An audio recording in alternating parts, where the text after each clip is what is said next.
Здраво, деца! Слушнете го денешниот возбудлив расказ. Светилките веќе одамна биле угаснати, но во куќата на Марија сепак било светло. Имала гости. Причината била тажна. Петар бил в затвор. Зборувал за Исус, а во умот на царот Ирод тоа било голем криминал. Дали тоа требало да биде последна ноќ Петар да е жив? Неговите пријатели не губеле надеж, зашто Бог може да прави чуда. Ден и ноќ се молеле. Господи Исусе, те молам, не дозволувај Петар да умре. Ти можеш да правиш чуда, ние ти веруваме. А Петар? Ке сакаш ли да погледнеш во затворот? Библијата е како прозорец низ кој можеме да видиме како луѓето живееле со Исус многу одамна. Петар спие. Како може да спие ноќта пред неговото погубување? Оковане до двајца чувари! И уште двајца стојат на вратата.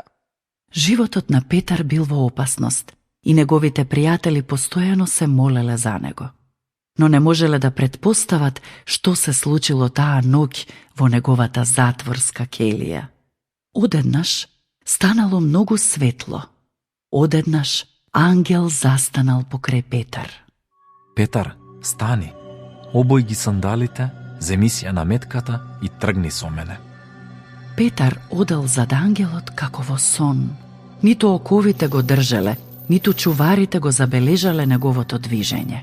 Огромната железна затворска врата била отворена од невидлива рака. Потоа ангелот исчезнал. Бог може да прави чуда. Слободен сум.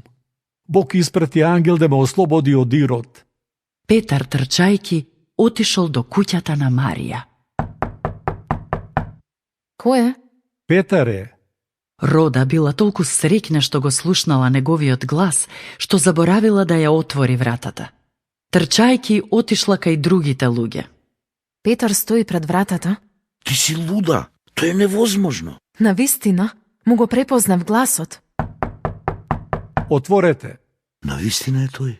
Бог направи чудо. Петар, како излезе од затворот? Петар им раскажал се на пријателите. Бог може да направи чуда и да одговори на молитва на начин кој не воодушевува. И денес се уште прави големи и мали чуда. Верувај му. До следното слушање. Ако сакаш да не контактираш или ако имаш прашање, пиши ни на radio7kids@gmail.com. Чао!